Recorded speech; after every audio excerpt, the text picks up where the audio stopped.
What's up, guys? Welcome back to, oh my god, I need my desk. Ow. Anyways, welcome back to the podcast.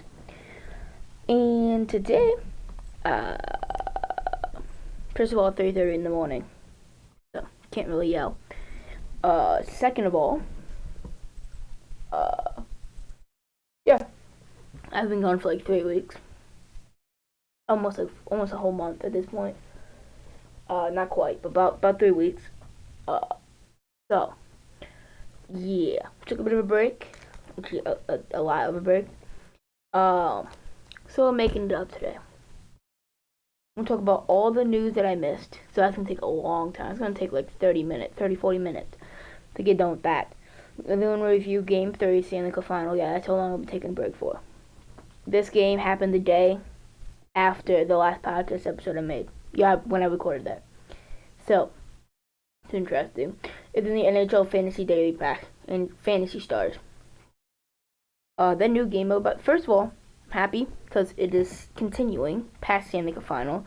So I get all of my cards back that I had before. What just happened? Why is my background black? But it's fine. But we gotta open OBS. Hold up. Okay. But yeah, so it's called like a simulation mode, and you have like a lineup that you have of your team, like your best lineup, and you're facing somebody else lineup, and it'd be like a little bit like a game. It's super fun.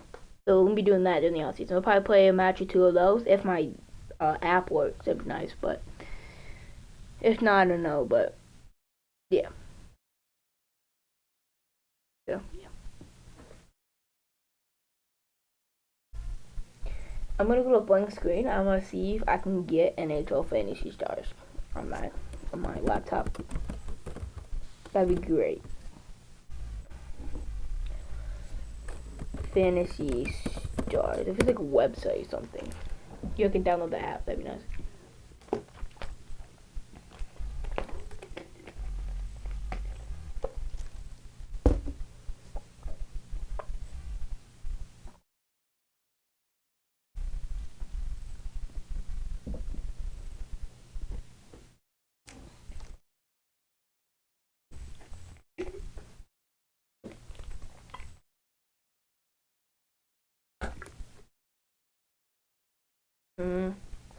That's an app. The Mac App Store. No.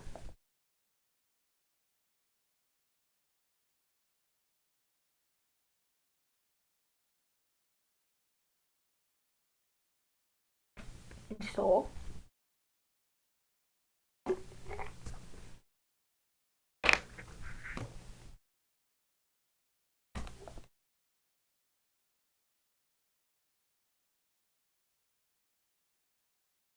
What is my account?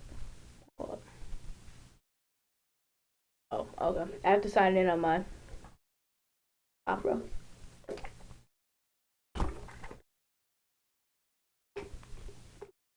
Alright, hold up.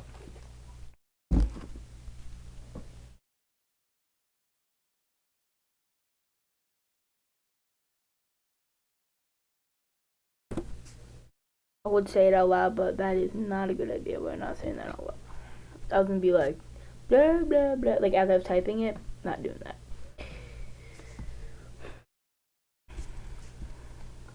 Not using that password, that is,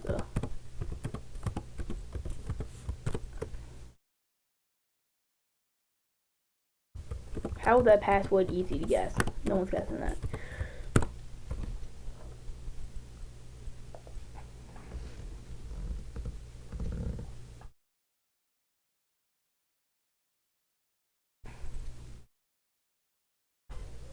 From my email.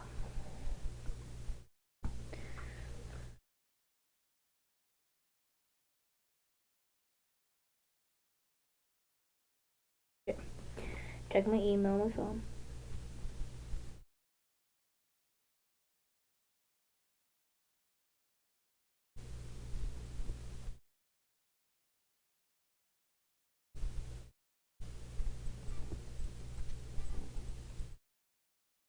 Oh, I was on the wrong thing. The wrong account.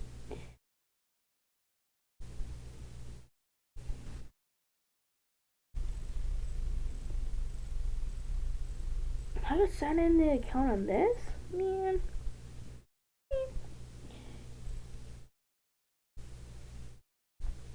There we go. Okay. Well, why does it take so long? I wasn't even thinking about this before. I would have done it before, but yeah. Almost done signing in on this.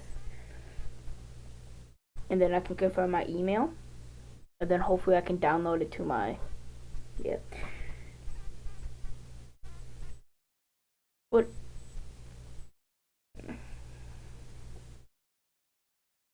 It doesn't really tell me the number. So, okay, I got a 33.3% chance. No way, I got it right! I had a 33.3% chance and I actually got it right. I'm so good. Oh my god.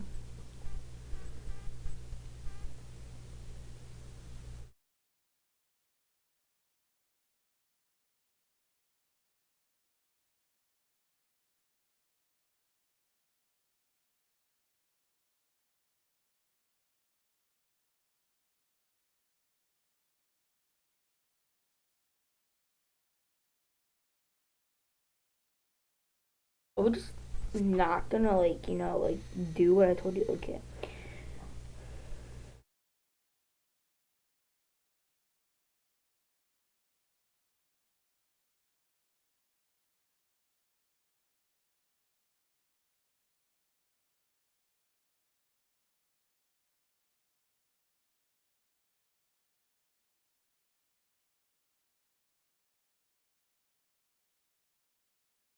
Okay. I see now.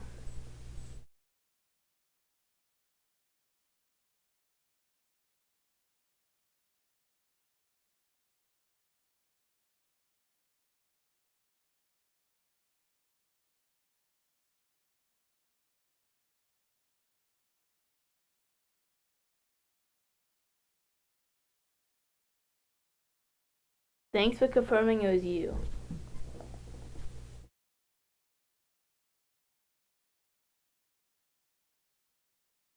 Whatever, I'll figure it out tomorrow, man.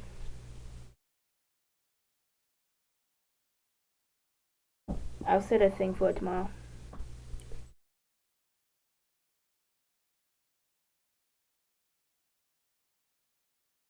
Yeah.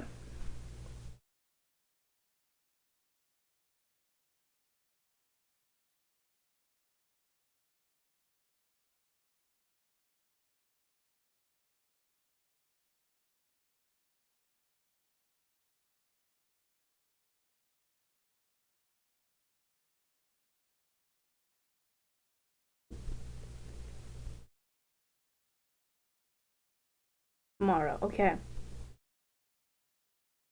Good, good, good, good. Okay.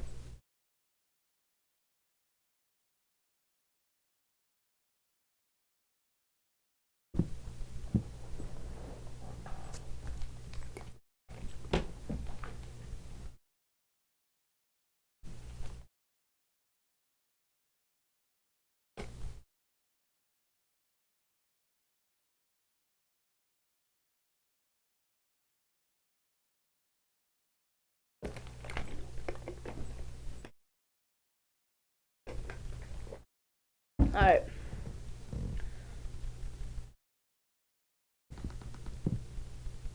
First thing I'm gonna talk about here is TJ Oshie retired. Capitals player. He's a good player for them, but he has been an LTIR for a couple seasons now, and yeah, it was LTIR retirement. Wishing the best of luck for TJ Oshie. Yeah, he was gonna retire a little while ago. He got his cup.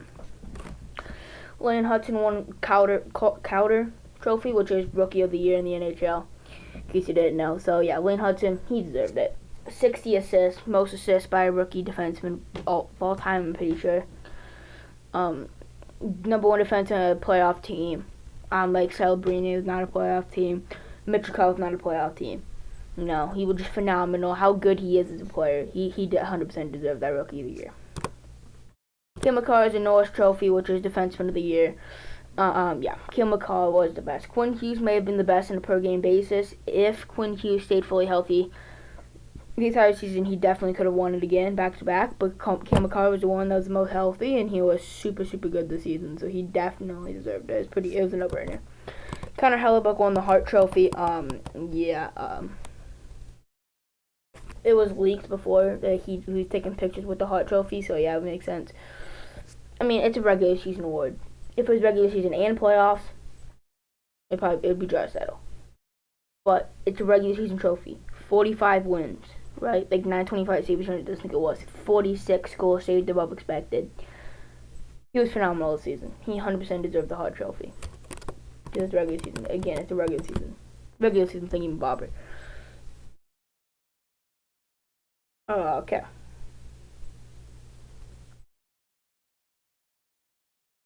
Okay.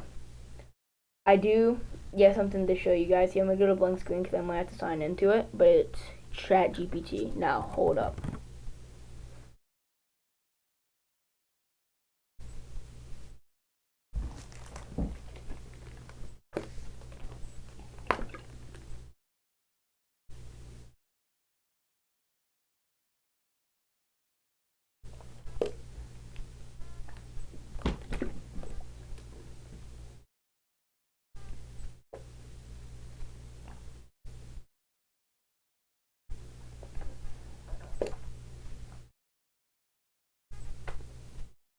I think it's signed in with. Wait, no, I signed in with. Okay, nope. Nope. I think I just signed in with my actual email, not my Apple. Hopefully I did, because I don't want to go through the whole process of signing in with Apple on my computer.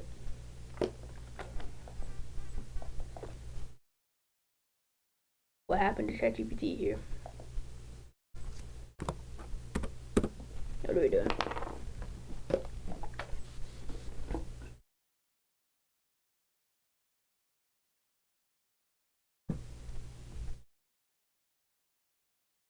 What are we doing? I'm trying to sign in. Why am I getting timed out? I didn't even open ChatGPT on this computer.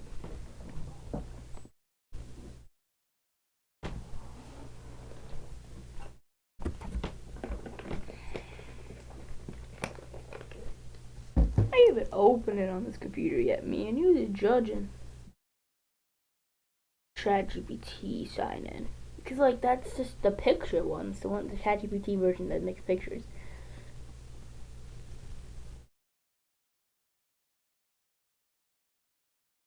Official ChatGPT website, and then it'll just say timed out. Well, it won't say timed out right away. But I'll click login. Okay, so let's click login. And then I'll put in my email, and then it'll say timed out. I ain't even doing nothing for real, man.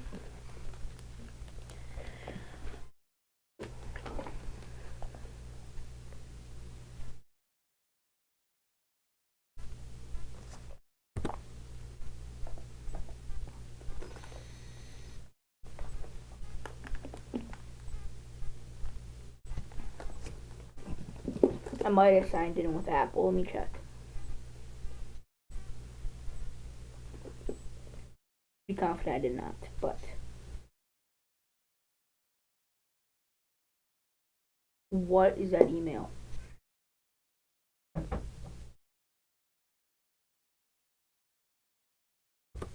cat being annoying right now.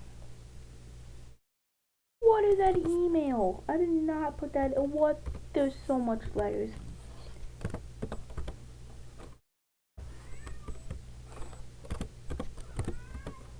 But my cat's gonna. Oh my god.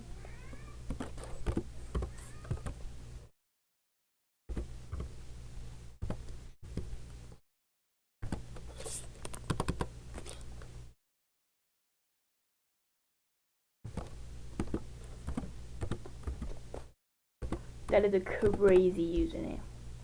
Absolutely crazy username.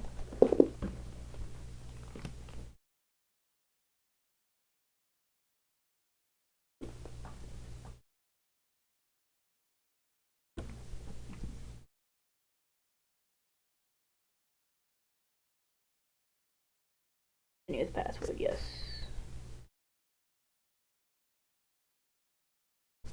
sent to my phone. Okay, we might be getting somewhere.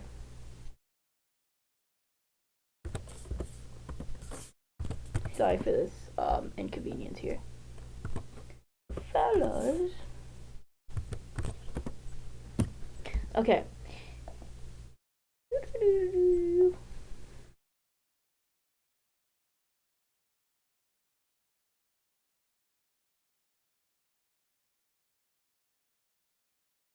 Oh. Work. Let's go.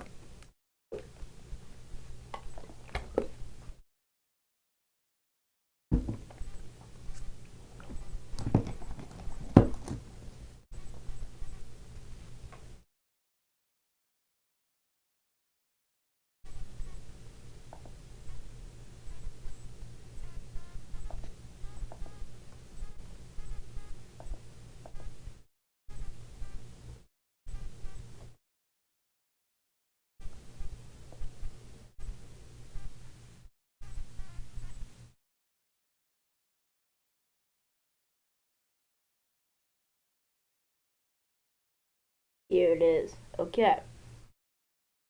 I use this on my phone too. If you ask people how I get a lot of my information, this is from it. But you might be like, well, it's not reliable. I told it to only use reliable sources, and I also do my, obviously I go to like Elite Prospect, ESPN, like CBS, whatever. Use whatever's out there to make sure it's reliable. But yeah, and it's been super consistent. Super consistent.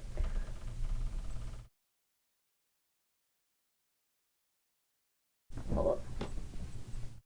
I'll show my screen in a sec.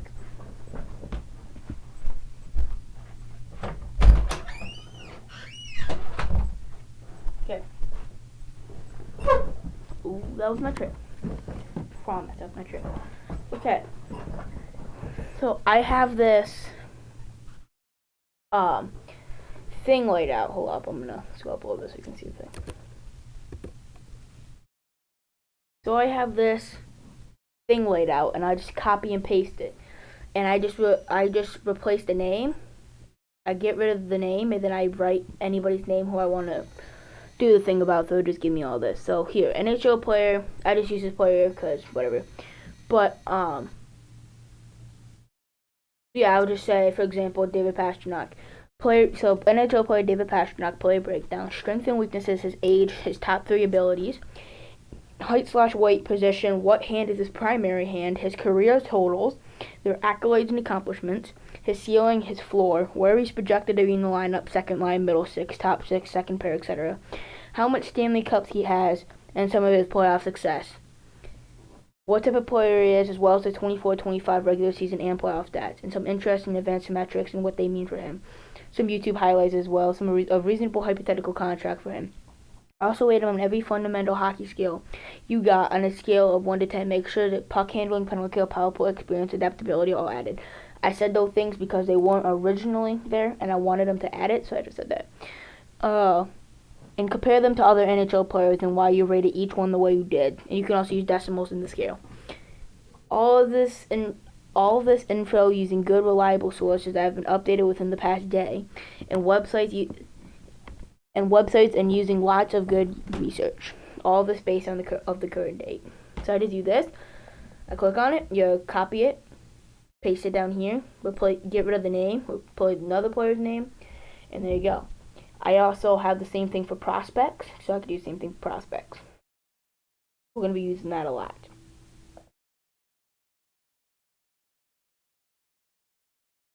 That's how I get a lot of my information from when it comes to hockey players. And I can do the same thing for hockey teams. So, yeah. I obviously do my own research. I go to Elite Prospects, MoneyClock.com, Puckpedia for some stuff. And, like, obviously, like, the main ones, ESPN, whatever.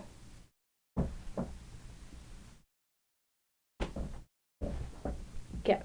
So now we're actually going to go through stuff here because I already wasted 20 minutes of this podcast, so doing absolutely nothing. So Kreider is a Duck, yeah, this was a while ago, but yeah, he was traded. He's the type of player. You know what? We're going to test this out right now. Copy. Copy. Paste. What we're going to do. And we're going to Get rid of this. Who are we doing here? Chris. Oh, but is it a K or a C? A C. I don't guess we don't know. It's a C. Chris Kreider. Couldn't say I spell it. Yeah.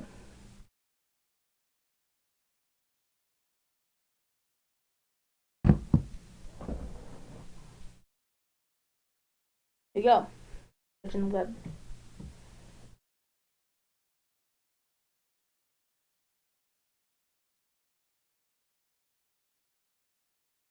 NHL app, Wikipedia. That's what's used so far.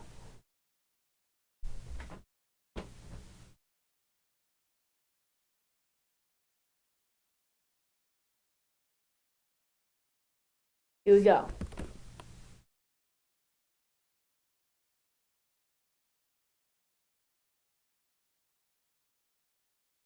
This Kreider. He's 34 years old.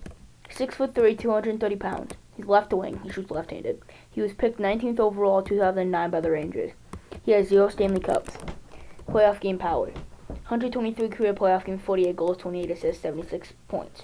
Rangers franchise leader in playoff goals, power play goals, game-winning goals, and games played. Recorded a natural hat trick in Game 6 versus Carolina Hurricanes. That closed the series. Ceiling, middle six power forward of 25 to 30 goals, playoff performing plus physical presence, similar to Patrick Marleau at late career peak. Floor, reliable second winger, net front specialist, 20 goals, consistent role player.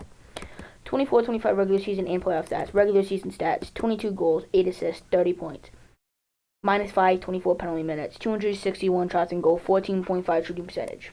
Playoffs, Rangers missed postseason. Injuries, missed 14 games due to back spasms, and vertigo. Advanced metrics and meaning, we don't have to go through all those, but basically it means that he excels in finishing and high leverage scoring, especially in the playoffs, but is less impactful in puck possession metrics. Strength, net front presence, prowess, elite at screening goals and tipping shots, playoff clutch, franchise playoff records underscore big game impact, physicality, heavy hitter, strong and rebound, powerful mentality. Weaknesses, possession pressure, playmaking, and durability. YouTube highlights. Role and projected contract. Oops. We'll get to that in a second. You can look at that, but we'll get to that in a second. Cap hit, $6.5 million AAV through 26-27. Role projection, hypothetical extension, 2 years, $6 to $6.5 million average annual value. Give Ducks cap flexibility on maximizing his veteran finishing. Skills rating, 1 to 10 versus NHL power forwards. Skating, 7.5 out of 10. This is compared to other NHL power forwards. I don't know. Solid stride for 230-pound power forward, not top-tier speed. Shooting, 8.7. Elite net front accuracy, high danger scorer. Passing, 6.5. Limited setup ability, rare primary assist. Puck handling, 7. Holds play near crease, but not play driver. 8 out of 10 hockey IQ. Strong positional sense in high leverage areas. 7.2 out of 10 in defense, 8.5 in physicality, 6 in penalty kill, 8.3 in the power play, 9 experience, 7.5 adaptability, and 7 consistency. There you go. That's what it is for each player. That's kind of what I do. We might be doing that from time to time. But yeah, Chris Kreider is an Anaheim Duck. I'm going to be pre-recording Friday's episode later today. I should just probably be reviewing Game 5. Because I'm going to be reviewing Game 4 tomorrow. It'd be earlier in the day. It'd probably be 4:12. Or like 12 or 1. Malkin isn't coming back to the Penguins. Well, he might come back. But they said that they're probably not going to re-sign him. Malkin's been at his worst the past couple seasons. His skating's not the greatest. He's still a good player, but he's not nowhere near where he used to be. For sure. Matt Rampey is extended for a 2-year, $975,000 contract, near league minimum for a player that, whatever. He's a fourth-line physical guy that can get you 10-15 goals. Trent Frederick, 8-year, $4 million AAV signing. So he sent $4 million per year in 8 years. This is a bad contract, I think, in my opinion. He's physical. He's been decent. He was atrocious for the Oilers in the Stanley Cup final. You don't look at him in the Stanley Cup final. Like, how many times did he have the puck on his stick in the net front and just couldn't finish? His finishing was negative, it felt like, in the playoffs. he's like, oh, I don't remember how old he is. He's pretty young actually. So he's pretty young. If I remember here, let me see. Well, I know he's pretty young. I do remember that, but I don't remember exact age. Hold up, Trent Frederick. Yeah, he's 27, so he's in his prime. I guess he's not really that young, but he's 27. He's in his prime. That's about now. He got 15 points in 57 games this season. Year before that, 40 points in 82 games, 31 points in 79 games. So he's consistent, 30 to 40 point physical player that could be in the bottom six. He's a good player, but at the end of the day, $4 million is not that great. But you can also say like $4 million is good third line money, right? That's a good third liner type of salary. You're getting $4 million, you're a pretty decent fourth liner. You're third liner, right? This is just what it is. You're a decent third liner, borderline good third liner, right? So I mean, he can be 30 to 40 point physical guy in the bottom six. Oh, I was gonna do this because my monitor's reconnecting. That's why I'm doing this. Okay, we're back. So yeah, like Trent Frederick, he's a good player, but $4 million for 8 years too. Like somebody has 27 that hasn't consistently proved. We'll see. It could be a good signing. It could be a really bad signing. We'll see. I think it's a little bit too much term as well. 8 years for somebody first of all 27, and second of all hasn't really proved much. So Ryan Donato signed by 4x4, so I think this is a good contract. Coming off a 30-goal season. Surprised he didn't ask for like 5 to 5.5 million. He knew he wouldn't get it. Because honestly, at the end of the day, if he was going to get a lot of money somewhere else, he would have left Chicago and went somewhere else if he was going to give $5.56 million. Test. He's like, he realized that he wasn't getting good offers. So he's like, I'm just going to stay in Chicago for 4x4, you know? I'm going to get what I can get. So yeah, before Chicago, get a guy that comes up for 30 goal season. Is that reliable for him to get 30 goals every season? No. He has to play the Dodge majority of the season. But yeah, he'll probably get you 20 to 25 goals. I would say probably about 20 to 25 goals. 50 to 50-ish points. 20 25 goals, 40 to 50 points. Good middle six player for the next 4 seasons at $4 million for a 28-year-old. You're 29. You're 28, 29. I think you're 28. So, yeah. Trey, Nashville receives Eric Holla. Devils receive Jeremy Ansel and 2025 4th-round pick. I don't really know what Nashville's doing. You would think they'd be selling, but no, for some reason, like, getting people. I don't know. Matt Duchene. Matt Duchene. That's how I spelled it. 4-year, $4.5 million contract. So yeah, this is just a great deal. He got 80 points in the past. He got 80 points last season. Pretty sure he got 80 points the year before that too. So he's got 80 plus points the past 2 seasons. He wasn't very. He's just aggressively mid in the playoffs this season. But you're gonna have to rely on somebody like Matt Duchene to perform in the playoffs at a reasonable $4.5 million for the next 4 seasons. Yes, those last year or 2 on that contract probably not gonna look the greatest since he is 34 years old already. But if you look probably the next 2 to 3 years of that 4-year contract, they probably look pretty good because he's been an 80-point player the last 2 seasons. He did perform pretty decently in the 2024 playoffs. So if you look at the 2025 playoffs, he didn't play the greatest, but I think somebody like me, when you get 80 points, if you get an 80-point player with a lot of experience at $4.5 million AAV, taking that every day. I'm just taking that every day. Fabian Zetterlund, 3-year, $4.275 million contract. He needs to bounce back. I think it's a pretty good contract for somebody who could be a 60-point player. We're just going to have to see how he plays next season. The Kraken acquire Mason Marchment from the Dallas Stars for 2026 third-round pick and a 2025 fourth-round pick. For Dallas, this is a cap dump. They said, Kraken, you can have this guy. Who's a good middle six, very physical middle six guy. He can get you like 60 points, maybe 50, 60 points, I'd say. And the Kraken just get a middle six piece. Not really sure what to do, and they're going to be mid, and they gave up pick for him, but I don't know. We'll see. Seattle Kraken re-signed defenseman Cale Fleury to a 2-year, $890,000 AAV contract extension. Not that familiar with Cale Fleury, but whatever. Nils Lundqvist back with Dallas in a 1-year, $1.25 million AAV. They really just said, man, I hope you're okay. third pairing right-handed defenseman for the time being. Will we get other people? I don't know. Eric Robinson is staying in Raleigh for on a 4-year for $1.7 million contract extension. That's a phenomenal deal. Robinson could definitely ask for $2.5 million AAV. Got him for 4 years at a $1.7 million AAV. That's a great contract for a good bottom six.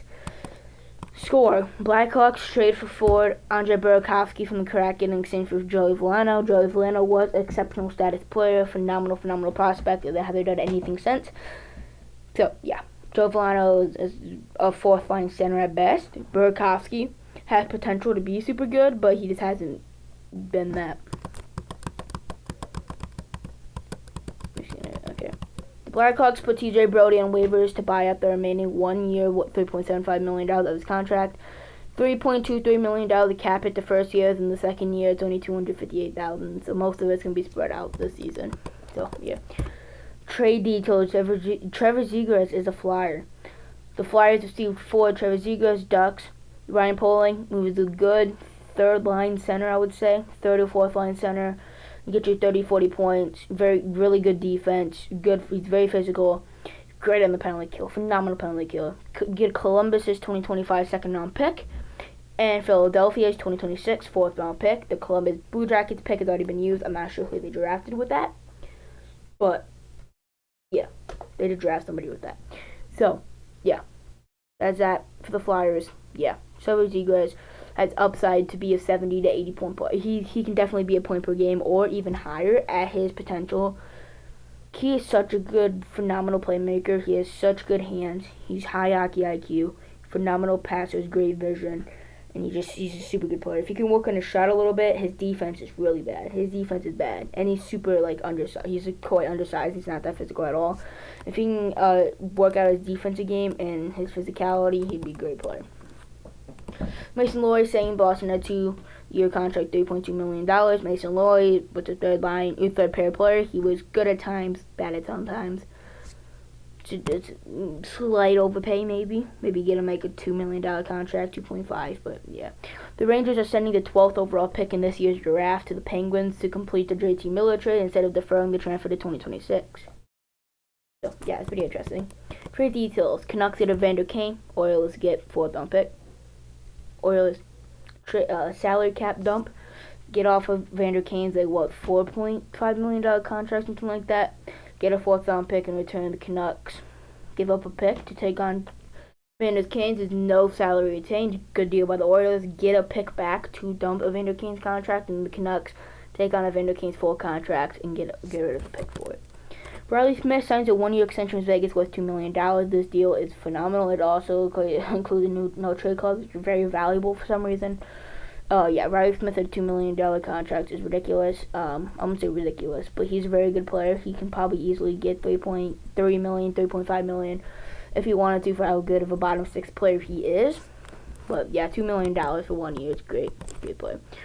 Pachuca went to the Mammoth for Michael Kesselring, who's a good 25-year-old, 20 to 30 point, top 4 right-handed defenseman. He's big, can play several sizable minutes for the Sabres, only heading up at this point, assuming he doesn't get hurt, something like that.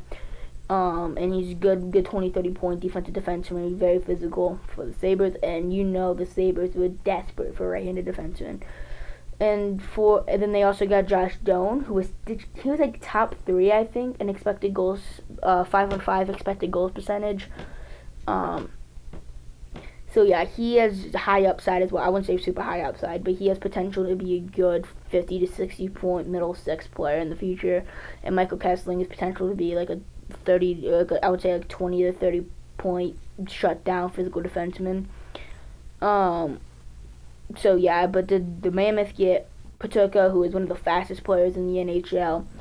He had one of the highest 5-on-5 shooting percentages in history. I'm not gonna lie to you, he had a ridiculous shooting percentage. His PDO was super high, so that both of those indicate that he had very, very lucky a lot of times this season with his puck bounces. He was playing a lot with Tage Thompson, and Rasmus Dahlin, but his silky smooth puck handling, his vision, his high hockey IQ, his speed, the way he drives plays is very interesting, especially for that they have the most. The Mammoth had the most transition shots per game, of like 4 point something. So they're the fastest, like one of the fastest teams in the league, and they just added one of the fastest players in the league. Maybe not straight line speed, but like quickest, like transition player, one of the best transition players in the league, I should say. And JJ Patuka, who's only 23 years old, signed him to a 5-year, $7.7 million contract. I would want to lower that to like $7 million. I don't know if Patuka's quite worth $7.7 million, but we'll see if he pans out to a 70 to 80 point consistent player like he was last season. Great. If he falls down a little bit to a 50 to 60 point player, like some people are projecting him to be because of how lucky he was last season, $7.7 million is not the greatest contract in the world for that. But we'll have to see. It depends how he does. Cracking it, Freddie Gaudreau, not at all related to Johnny Gaudreau, by the way, just so you know. In the Minnesota Wild, get 4th round pick. Freddie Gaudreau, good bottom 6 player, is pretty fast, good puck handling, but he's nothing too special, and Seattle gets 4th round. You're the Wild, get a 4th round pick. That Gaudreau had 3 years remaining at $2.1 million AAV. It's $2.1 million freed up for the Wild, I guess, so, yeah. Evgeny Kuznetsov gets to intends to make an NHL return next year. Don't know where he's going, but so yeah, he went to Russian this past season, Russian league, and then he came back. He said, "Now, but screw that. I'm going back to the NHL."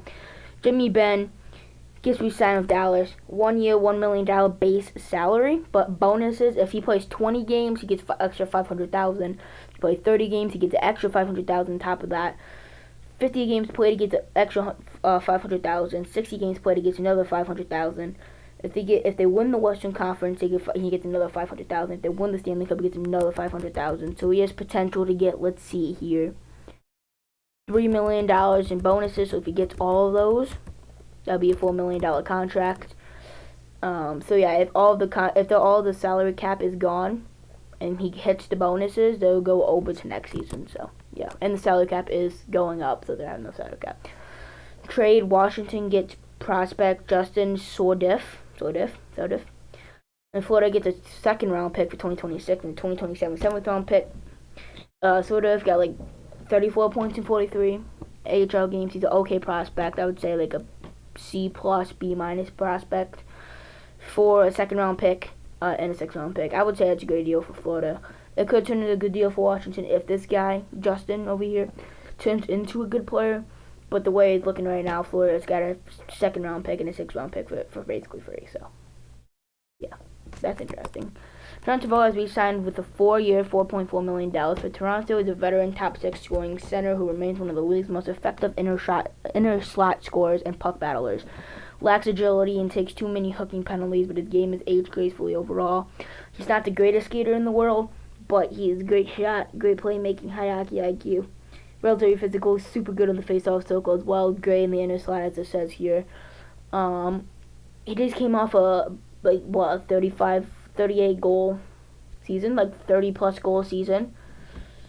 He had like 30 goals, 40 assists for 70+ points this past season, as being like a top 5 second center and top 5 number 2 center in the league.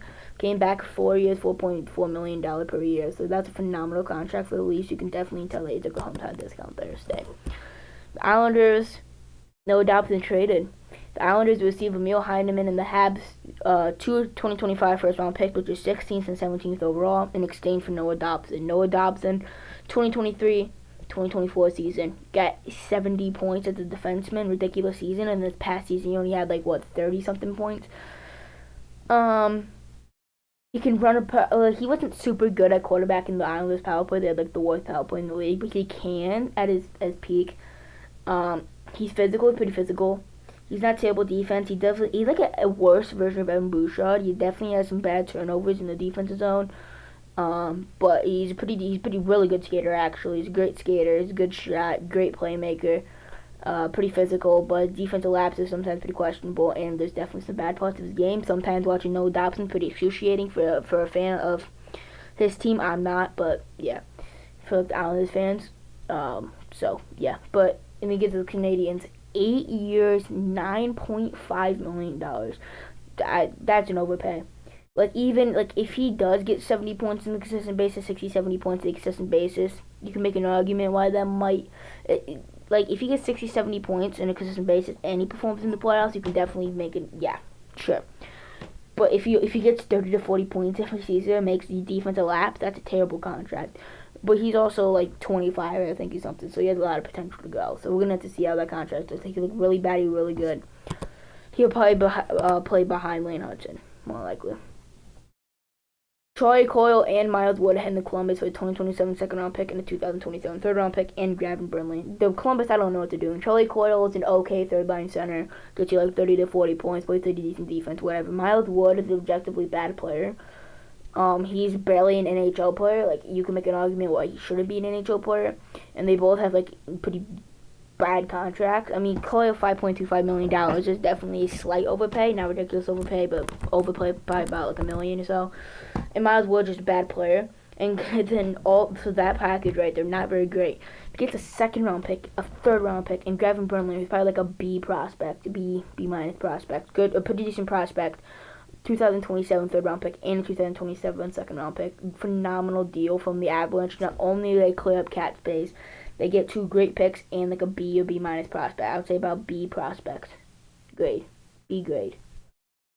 Like, yeah. What a deal from the Avalanche, terrible deal from the Blue Jackets, in my opinion here. Via Elliot Friedman, 2 more years for Jack Quinn. Jack Quinn staying with a 2-year, $3.375 million per year contract. Jack Quinn, he needs to take a step up. If he does what we think he can do, that's a phenomenal contract. If not, we'll just have to see. John Gibson has been traded to Detroit Red Wings. He's been traded to the Red Wings for Peter Mrazek, second-round pick, and a fourth-round pick, heading back to Anaheim. So, yeah, Gibson will be Detroit's starter. He had a .911 save percentage, I believe, this season. He had a great season behind Lucas Dolstrom, but the past couple of seasons before that, not great. So we're going to have to see what type of Gibson we get. Ducks get Peter Mrazek, who's not that great of a goalie. He's very inconsistent, very, very inconsistent. Like, he have a great couple of months, and then you have terrible, like, few months. So he'll be the backup, probably play, like, 30 games this season. Yeah, I would say, like, 25, 30 games this season behind Dolstrom. They got a second and a fourth, so you could probably have more leverage since the goaltending market is so bad right now. You definitely could have got more out of that, but whatever, yes. You definitely could have got more out of that, though. The Senators acquired defenseman Jordan Spence from the Kings for pick 67 in 2026, 6th-round pick. Jordan Spence is a great offensive defenseman. He can play defense too, but he's super good at moving the puck. He's a super good player. He's super young. He's not a super good player, but he's a good player. He was getting heavily underutilized by the Kings, and then they traded him to the Senators for back chips. And yeah, so Jordan Spence, a very good player. Traded to the Senators. Senators got a good top 4 defenseman. Like, you can definitely make an argument for top 4 defenseman. I would say bottom 4 defenseman, but I would say probably a really good second pairing guy. For nothing, basically. So, yeah. Kevin Ball, the Calgary Flames, signed to a 6-year, $5.4 million contract as a physical shutdown defenseman who defends the blue line aggressively, was third on the team in ice this season. He can play heavy minutes, physical shutdown defenseman. 6 years, way too much term. Give him like a 3-4 year deal. 6 years, that's a lot of term. $5.4 million per year for a shutdown defenseman. I would say like 4.25. More reasonable, but I guess for somebody who plays that much minutes, I would say probably like 4.5. 5.4 is a lot of money though for somebody like that. Blues re-signed Hofford to a 2-year, $3.4 million AAV.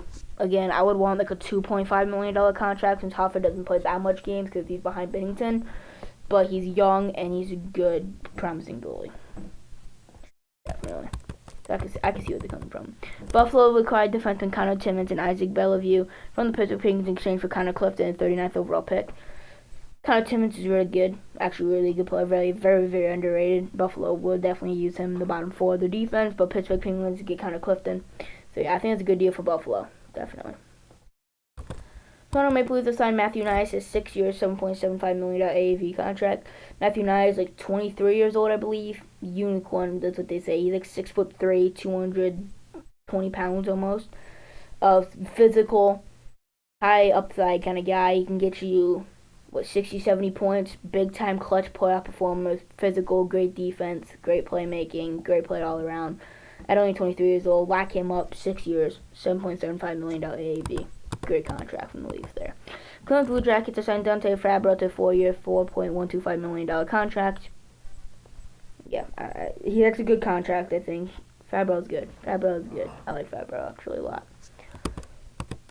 Axel Petrangelo will reportedly miss the 25-26 season due to injury. Yeah. They're saying that he might never play again because of these injuries, and that he's getting up there in age just sucks. Let's hope for the best for him, honestly. Claude Giroux signed by a 1-year, $2 million contract. A veteran, complimentary playmaking forward. At this point, if they're going to handle or shoot the puck too much or move up the ice quickly, they can be helpful facilitating plays. Yeah, he's going to be a middle six veteran player who can puck handle pretty good, but as soon as he gets the puck, he usually makes the right play. Great passer, great vision, great hockey IQ. Like he said, like this says here, he's not gonna be like the primary puck handler. He's not gonna be like the guy that you give it to so he can make the play by himself. He's not gonna shoot the puck a lot by himself, because he's his older age and he's not quite as good at that. But you can give him the puck and he'll usually make the right play. And he's a veteran presence too. $2 million contract, which is great. Ville Husso signed a $2 million, 2-year, $2.2 million by Anaheim. Yeah, it's a bad contract. Ville Husso's probably not gonna play.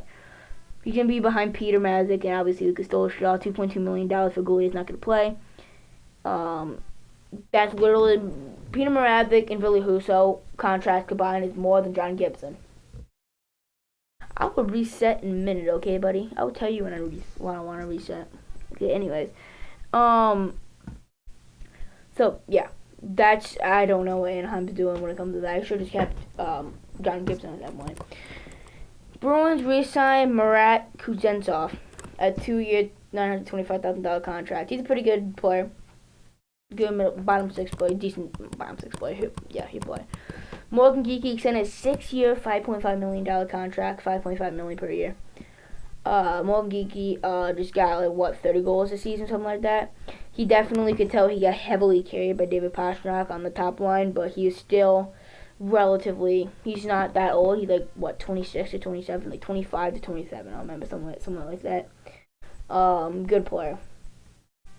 I'll say it's a very good contract overall.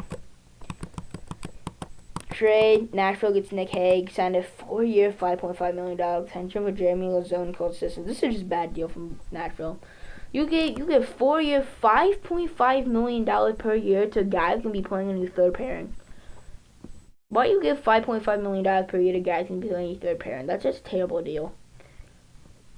It's just a bad deal. And then you get Jeremy Lauzon and Colton Sisson. Colton Sisson is good, pretty decent bottom six player, middle six player. Jeremy Lauzon is a good third pairing guy. So you give a third pairing guy and a middle six person for a third pairing guy. They signed to a bad contract. Just a terrible deal from Nashville, fleecing by Vegas. So, yeah. Henry Rokurohu signed to a 3-year, $3 million contract, $3 million per year. The third pairing rate defenseman. He has some passing skill and above average mobility, but turnovers and leaky rust defense can make him frustrating to watch. So yeah, he's pretty good skater, decent playmaker, but definitely has some laps when it comes to turnovers and defense, for sure. The Orioles re-signed Casper Kapanen to a 1-year, $1.3 million contract. Pretty decent bottom, good, fast, physical, bottom six player for only $1.3 million. It's a good contract. Yeah. Especially what he showed in that playoffs. Good contract. Alex Romanov signed an 8-year, $6.25 million contract with a physical defense and some puck moving ability.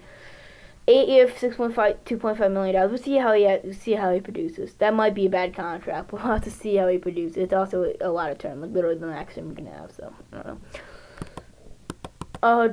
The Leafs acquire Matthias Michelli from the Mammoth for a conditional 3rd-round pick. Upgrades to 2029 2nd-round pick at the Toronto makes the playoffs this year. Michelli gets at least 51 points. Michelli. I don't know what he got, but let me check this real quick. He got quite a bit of points. Matthias Michelli.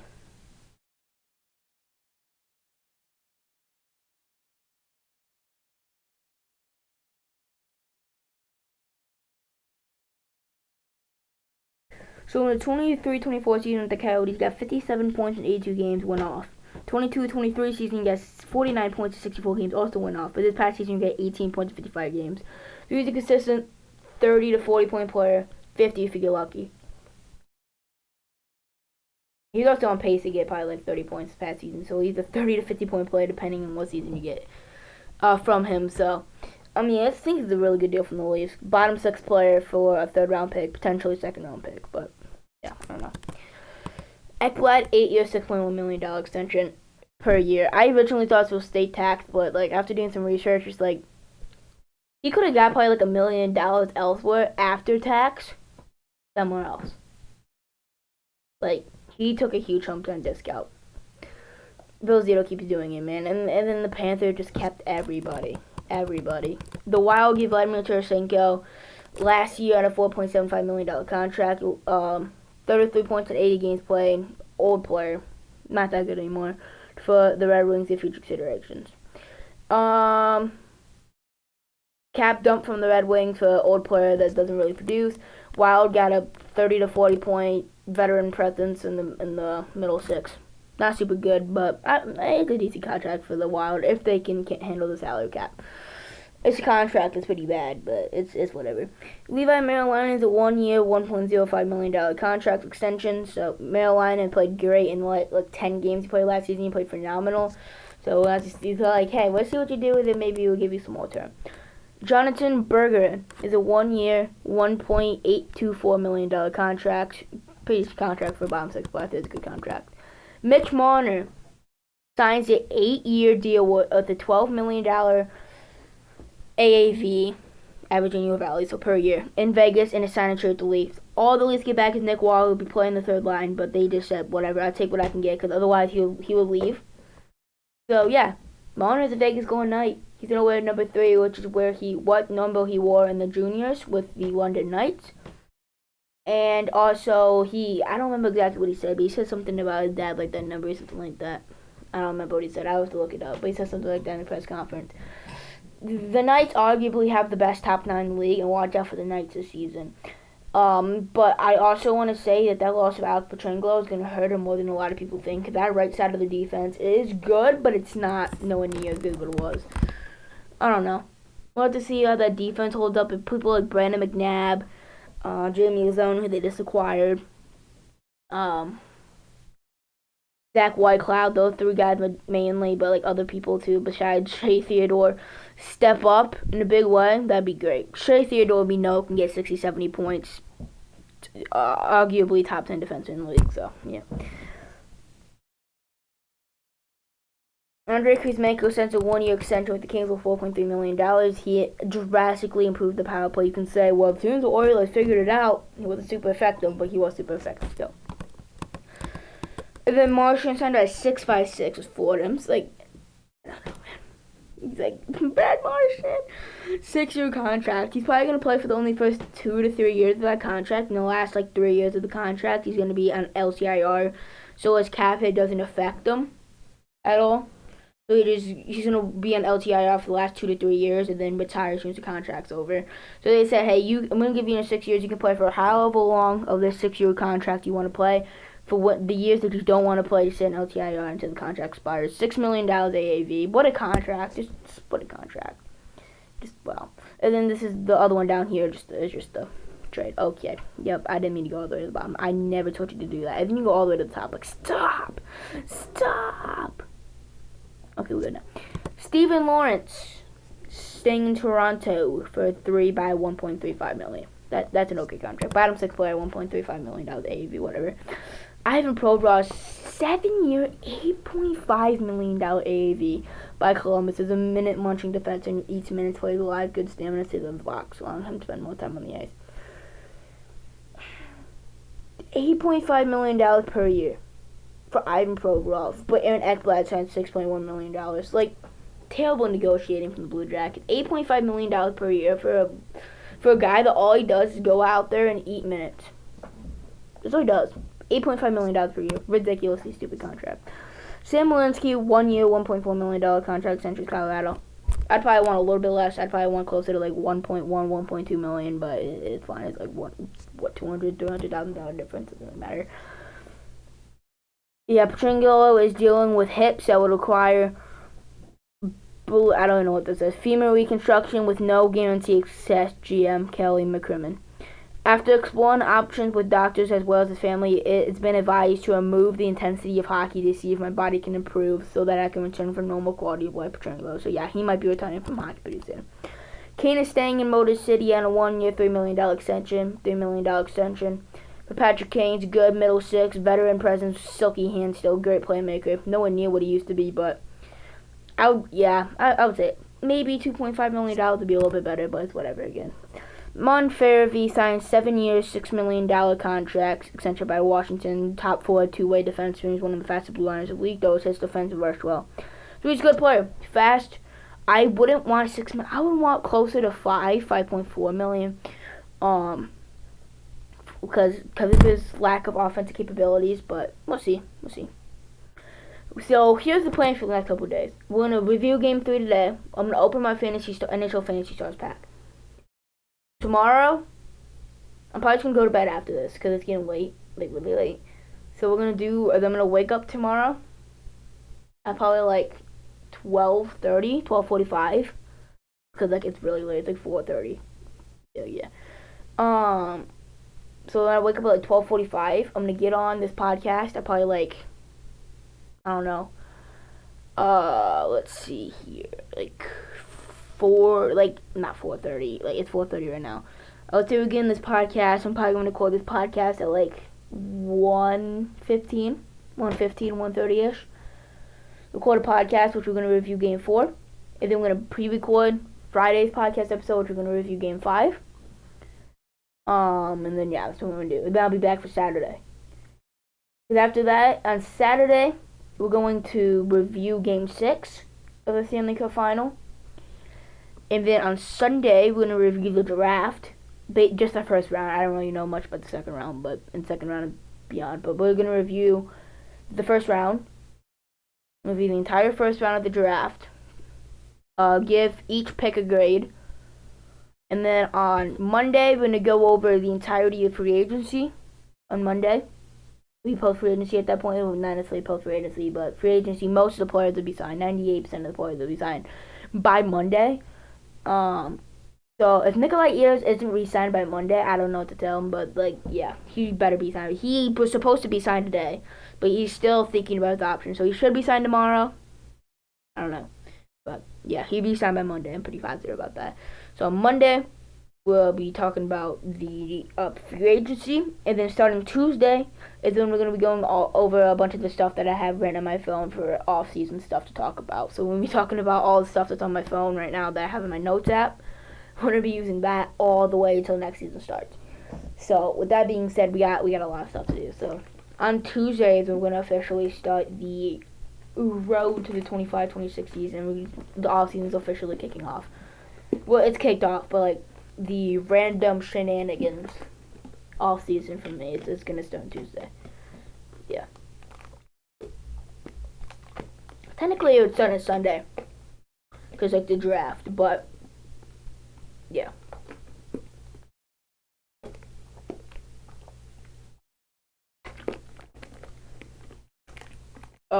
So all those times I said, by the way, was Central Time. So watch out for probably about 1:15, 1:30ish. So we'll say I'll upload it at probably like anywhere from like 1:30 to 1:45. No, that'd be like when I'm done. I'll upload it. I'll probably upload it at like 1:45 to 2ish Central Time, and then I'll pre-record Friday's episode, and then yeah. So yeah. So I'm gonna open NHL Daily Pack real quick. I'm gonna go blank screen real quick.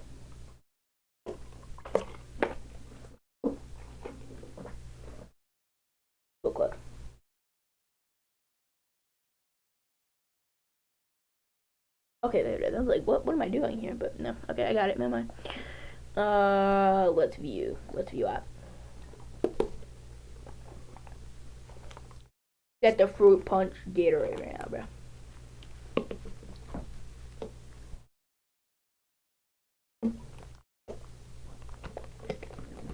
I'm gonna throw this in my trash can. I'm gonna make it.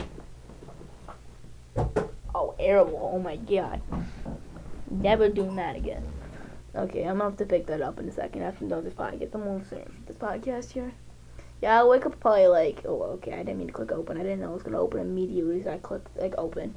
Like, it opened, like, so I clicked it the first time, and then I waited, and then it didn't open, and then as soon as I click open again, it opened. So, like, with that being said, I am not happy with Latvia right now because it's making me mad, so.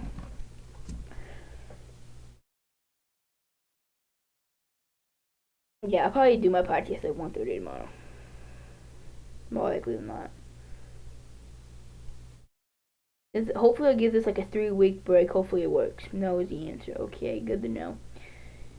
Yeah, okay. Okay. Screen mirroring. Sure you're on the same Wi-Fi network I am. Oh, what the skibidi is this, man? Like, come on. Okay, we're gonna... okay. Oh, okay, I see. Okay, we got it. Hold up. I'm gonna go to NHL Fantasy Stars. Okay. So, full screen. And then... no, I don't want that one so you guys can see what that's actually going on. Just show a screen. Okay. So, here's what we're looking at right here. So, tomorrow I'll open up my daily fantasy pack. I already opened it earlier today. I don't remember. Like, I'm pretty sure it's buns. But see, I got all these cards that I didn't have the Stanley Cup final. I got all of my cards back. I ripped a 1,000 coin pack a couple days ago off of stream. I think I got Philip Forsberg right here. This card. Not this card. This card. You got Philip Forsberg.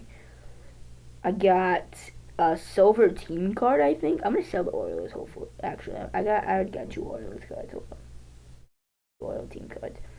Okay, so yeah, I ripped a 1,000 coin pack. I got Philip Forsberg, and I think I got the Lightning card. I think I got the Lightning card. Yeah, I think so. I'm pretty positive. I'm gonna go to the blank screen real quick because I gotta check something and it'll show all my account details for some reason. No. Did not go blank. Oh yeah, I did. Okay, never mind. I'm fine. Whew, that was a close one. Transactions maybe. Okay, so let's see. Buy/sell. Okay, gold pack 1,000 coins. What did I get out of this exactly? Is what I'm trying to ask. Yeah, I guess we're never gonna. I just never gonna know. I guess that's fine too. Okay, thank you for letting me know. Absolutely nothing. Okay, so here's my thing right now. We're gonna Okay. So center. It's the best one I got. Well, Lundell technically most fantasy projected points, whatever. But McMichael, when I played a simulation game, Lundell literally did nothing. So I threw McMichael in. I'm actually gonna throw Protus in there right now because he lays hits. Jamie, my best left wing is Phil Forsberg. He's in right now. Best right wing, Drake Batherson is in right now. Defense, is any of these guys better than the guy that I have in right now? I would think Wallman's probably gonna produce more than Faber, and then Devon Kane Fowler is more of an offensive guy. But I don't know. Guess not. Devon Taves, you're going in for Kane Fowler. Yeah, so this is the team I'm rocking right now. Yeah, Mikhail Grumlin, he's also a left winger, playing flex, and then my team's Sloduk, obviously. So, I'm going to click play now here. Okay, so we got this. So, coming soon, we could play 20 games plus playoff. That'd be fun. So, we're going to do this all during the off season. Daily, and 18 hours we play that. So, head-to-head. We'll do rookie for now. Confirm entry. Yes, entry fee. Finding opponent. Okay. So, here's the team I'm facing. Oh my god, he's got Draisaitl, Bouchard, Kulak, Dadonov, Arvidsson, Dorfiev. Okay, yep, we're gonna go chat. And the teams don't really matter. Yes, I'm 0 for 3. Don't judge me. So here's what they got. So they just got a shot. Draisaitl's got a shot. You can see right here, down here. Yeah, I'll move my mouse to it. Right here. Every time they get point, you can see down here. Here's the score right now. And they're just realistic shots. Like you get a shot. Like if somebody got a shot in real life, you get points. So like see here, like they're cooking right now. See here's. These are like Bouchard got 5 points. My team. This is his team. This is my team. So like when you lock it, Shadow Pac-12 me. This kid's over here. So this is what we're looking like right now. So Wallman's got a block. Good. Then Kulak got a shot, so he got a point down there. You see? So at this point, we're just waiting. So here's all the stuff that happened so far to this point. Can we lock in? Can we get like an assist or goal? A goal would be great. But like, if you get an assist, you don't get a goal. And if you get a goal, you don't get an assist. You're just like, oh, this guy got an assist, but no one scored apparently. I don't know. It's kind of weird, but you know what I'm talking about in a second. Woman got a block. Okay, so it's starting to. I'm not even gonna say it because I know as soon as I say it, we're just gonna start losing again. Oh, we got a goal! Bang! 8 points for Forsberg. I don't know why he shot it from center ice and scored, but that's not the point. Phil Forsberg got me 8 points, and he's got a shot. Okay, yep, thank you, Forsberg. Got me in the lead. Let's go, come on. Batherson got a shot, so they scored a point, and then we got a point right back, so it's fine. We're at 18-14 right now, guys. 15-11 left in the second. We got another point. Lucky Protus, 19-15. Protus got his first point right there. Wallman's got 2. Devon Taves got 2. Batherson got 3. Forsberg got 9. He got a goal. Grunland got 3 for me. We're playing Draisaitl, who's got 0 points. Bouchard's got 8 for him. Kulak has 0. Dadonov got 1. Arvidsson and Dorofeev both got 0. So we're winning 22-17 right now with about 9 minutes left in the second at this point. So, yeah. Forsberg's got a shot. 23-17 lead from me right now with about 7:30 left in the second period. They just got a point. Dadonov got a point for them, but Bathurst got it right back for me, 24-18. With about 5 minutes left in the second. Kulak's got a black shot. They got it. Kulak got a shot right after.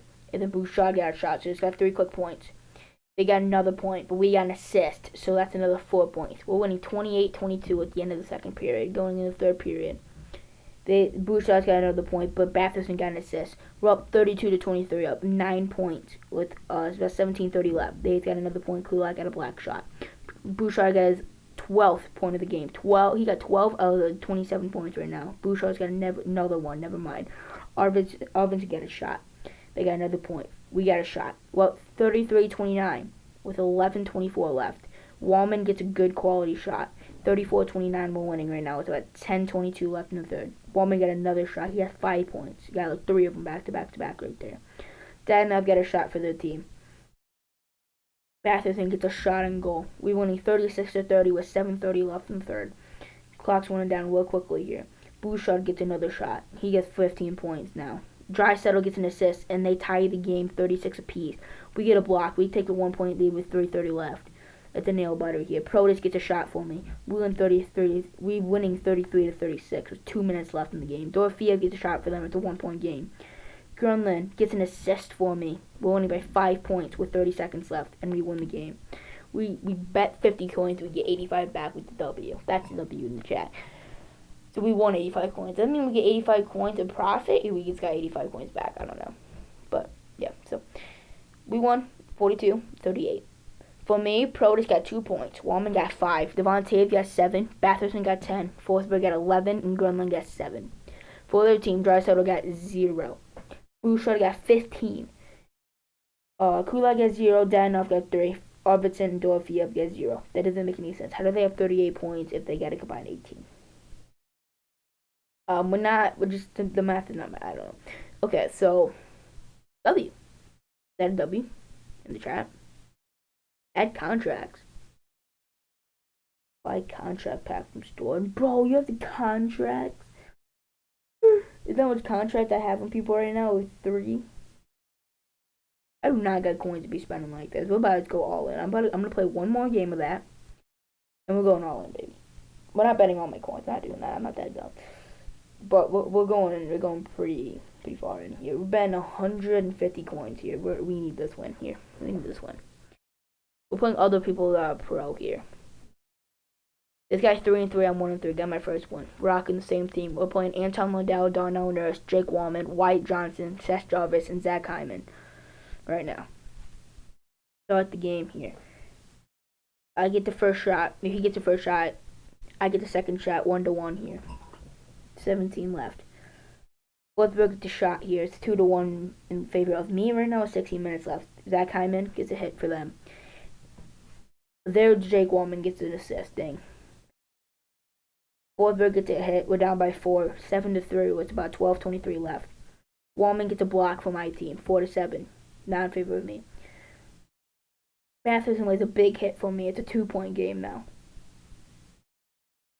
Lundell lays a hit for their team. They get another point. Wallman for my team gets a block, and then his one gets a block. Lundell gets 2 points for them, and then Forsberg gets a big hit for me. We're losing 6-11 with about under 5 minutes left. Grenland gets a quick shot. We're down by 5 with 4:20 left. Johnson gets a goal and a shot for their team. They're winning 20-7 now. We get a block. They get a block and 2 shots. They're winning 22-7, 23-7 now. I get a big hit, 23-8. Not favor of me. 18:30 left, down 24-8. Batherson gets a shot and goal to bring it within 15. Devontae for my team gets a shot. It's a 14-point game now. Johnson for the team gets a block shot, gets another point. Batherson for my team gets in and gets a shot, gets the point right back. 14-point game yet again. It's about 14:20 left. Wallman on my team gets an assist. Now it's a 10-point game with about 13:30 to go. Seth Jarvis for the team gets a shot, 26-15. Forsberg gets a shot, gets the point back. It's a 10-point game with about 11:30 to go. Grunland gets an assist for my team. It's a 6-point game with about 11 to go in the second period. Wallman for my team, or their team, I guess, gets an assist. It's a 10-point game.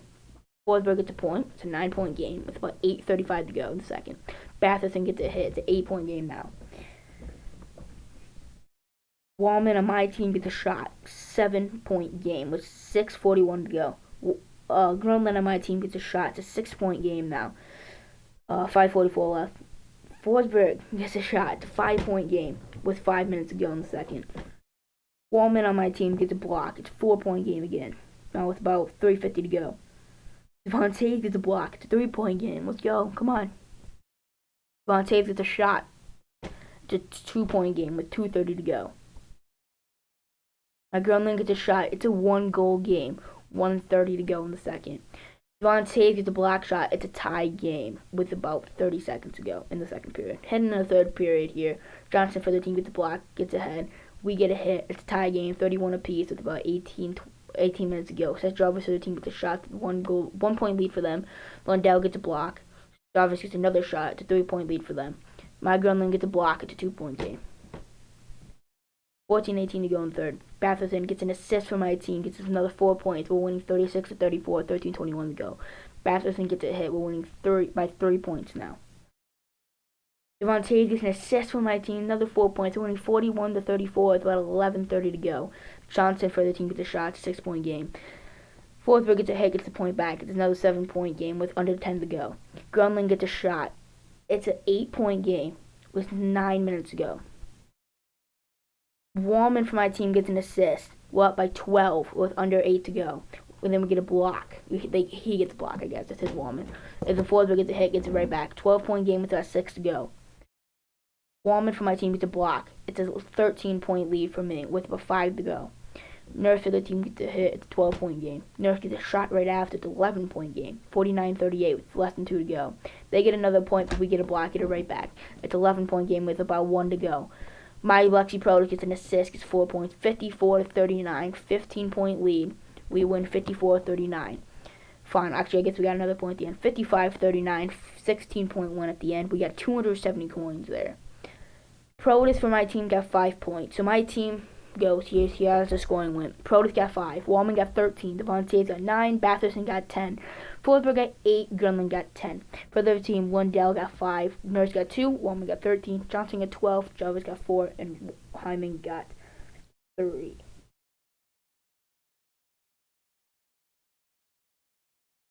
So it's not profit.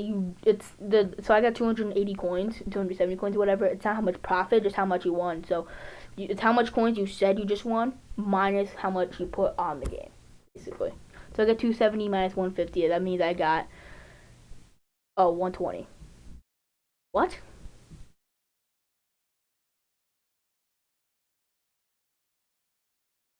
Yeah, it's 120. What am I talking about? Okay, yes, it is. I'm second guessing myself here. Yes, it's 120. Is it? Why am I keep? Oh my gosh.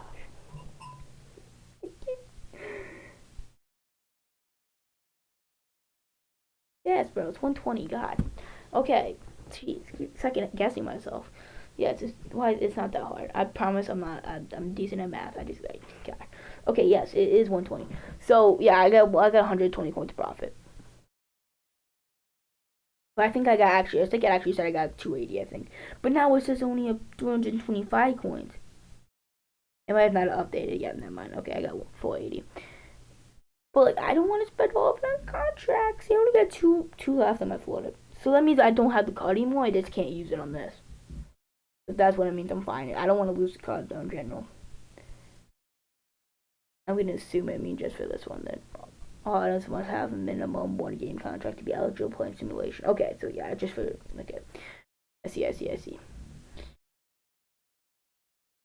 200 coins equal 300 game contract. 3 game contract. So if I spent three game contracts. Okay, I see. I'm not buying. I'm not. No, I'm not doing that. 300 silver. No. What? Yeah. Okay, it updates now. Okay, I'm gonna end it here. It's 4:51 in the morning. Yeah, I gotta go to bed. Okay, guys. So yeah. Hope you enjoyed this podcast episode. You see a morning, evening, afternoon, night, whatever time you're watching this. You see a morning, evening, night. I just said the same. Okay, never mind. I'm absolutely befuddled right now for some reason. Okay, probably because I'm up at 5 o'clock in the morning. That probably doesn't help. But here. Yeah. Exit the program. Yes. Okay. Yeah, you buddy. Okay. So yeah, I hope you enjoyed today's episode 21 of season 11. I'll see you guys tomorrow for episode 22 of season 11, and then episode 23 of season 11. I won't be there at the time. Like that won't literally be me like on Friday, like it normally is me the day of. It'll be actually me on Thursday. So yeah, but yeah. So yeah, I'll see you guys tomorrow for episode 22 of season 11 when we review game 4. I didn't even review game 3 today. Okay, guys. Okay, yep, we're not going to bed today, I guess, because I actually forgot to review game 3. Okay. Well, with that being said, let's go to game 3 here, fellas. I thought I was going to bed sometime today. No, I'm not. Okay, so Orioles is the Panthers game 3. Series tied 1-1 at this point. Panthers come out and absolutely dominate. They won 6-1. Martian finds Stuart Skinner finds the puck. Stuart Skinner's way out of his crease. Defense is nowhere to be found. Martian capitalizes. It's 1-0 game. Beregi finds the puck and rips out on the power play over the blocker of Skinner. And then Corey Perry finds the back of the net, gets it back with a 1, and then Ryan Hart scores. And then Bennett scores. And then Ekblad scores in a beautiful play, by the way. And then end the game, Rodriguez scores. So, yeah, 32 saves and 33 shots against Bobrovsky. Another phenomenal performance from Sergei Bobrovsky. The Panthers dominate 6-1 game 3, and they head to game 4 up 2-1. So yeah, now we get to go to bed. So yeah, see you guys tomorrow. Hope you enjoyed. See you guys tomorrow for episode 22 of season 11. So yeah, I'm trying to get back into the things. I've missed like a month of podcasts. So, okay, give me a break. So yeah, and I didn't even do my shout outs either. I'm not doing it anymore. I'll just do it tomorrow. It's fine. So yeah, you guys tomorrow. So, yeah. Peace.